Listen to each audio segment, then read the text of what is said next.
अकबर का राज्याभिषेक 14 फरवरी सन 1556 को हुआ था। उसके दरबार में एक बुद्धिशाली बीरबल भी थे, जिनके किस्से बहुत ही रोचक और शिक्षाप्रद हैं। अकबर ने दक्षिण भारत के दक्कन के भाग को छोड़कर लगभग समस्त भारत पर विजय प्राप्त कर लिया था। 1594 ईस्वी में कंधार मुगल साम्राज्य का हिस्सा बना दिया गया, जबकि कश्मीर 1587 में मुगल सेना द्वारा जीता गया था। 1585 ईस्वी में उसके सबसे करीबी सहायक बीरबल की अफगान विद्रोह के दौरान मृत्यु हो गई। उसके अलावा 1595 ईस्वी में अकबर के कवि दोस्त फैजी की भी मृत्यु हो गई।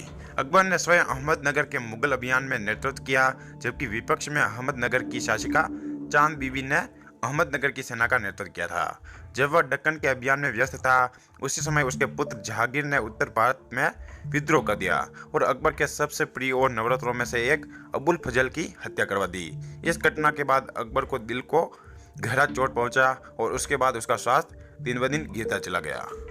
राजा अकबर का अंत बहुत ही दुखद था। राजा अकबर के पुत्र सलीम अपने पिता के खिलाफ विद्रोह करते थे। वह तरह तरह के षड्यंत्र बनाते थे। अकबर अपने पुत्र सलीम के इस तरह के कामों से बेहद दुखी रहते थे, लेकिन वह ना चाहते हुए भी अपने पुत्र की गलती को माफ कर देते थे। एक दिन अकबर को विचार आया कि अपने राज्य का उत्तराधिकारी बड़े बेटे शाहजहां खुसरो को बनाए, लेकिन समय के साथ अकबर की विचारधारा खत्म होती गई और अकबर ने शाहजहां खुसरो को अपने राज्य का उत्तराधिकारी भी नहीं बनाया। इससे उसकी अकाल मृत्यु हो गई और जब राजा अकबर मृत्युशैया पर लेटे थे, तब उन्होंने अपने पुत्र सलीम की सारी गलतियों को माफ करके उसे ही अपना उत्तराधिकारी बना दिया। इस तरह से 63 साल की उम्र में अकबर की मृत्यु हो गई। अकबर की मृत्यु आगरा के फतेहपुर सीकरी में हुई थी। इतने बड़े सम्राट की मृत्यु होने पर उसकी अंत्येष्टि बिना किसी संस्कार के जल्द ही कर दी गई। परंपरा अनुसार दुर्ग में दीवार तोड़कर एक मार्ग बनवाया गया तथा उसका शव चुपचाप सिकंदरा के मकबरे में दफना दिया गया। अकबर की मृत्यु के संबंध में एक जनश्रुति प्रचलित है। अपने जीवन के उत्तरार्ध में वह अपने उपद्रवकारी उमरावों को विष की गोलियां देकर मारने लगा था।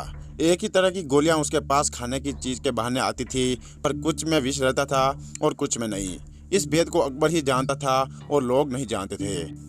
जिसे मारना था उसे वह विष वाली गोली अपने हाथों से दे देता था और वैसी ही निर्विष गोली वह खुद उसके सामने खाता था। एक बार उसने सिंध के थत्ता नामक रियासत के गवर्नर गाजी खां को इस तरकीब से मारना चाहा, पर गलती से गोलियां बदल गई और विषाक्त गोली खाकर अकबर ने अपने ही हाथों से अपनी हत्या कर ली। कई अंग्रेज ग्रंथकारों ने इस बात को लिखी है। टोट साहब ने बूंदी के इतिहास में मांसपेशी के संबंध में ऐसी ही घटना का उल्लेख किया है। तो दोस्तों, ये था वो मुख्य कारण जिसके कारण हुई थी अकबर की मौत। तो दोस्तों, उम्मीद करता हूँ आपको ये वीडियो पसंद आई होगी। अगर पसंद आई है तो लाइक और शेयर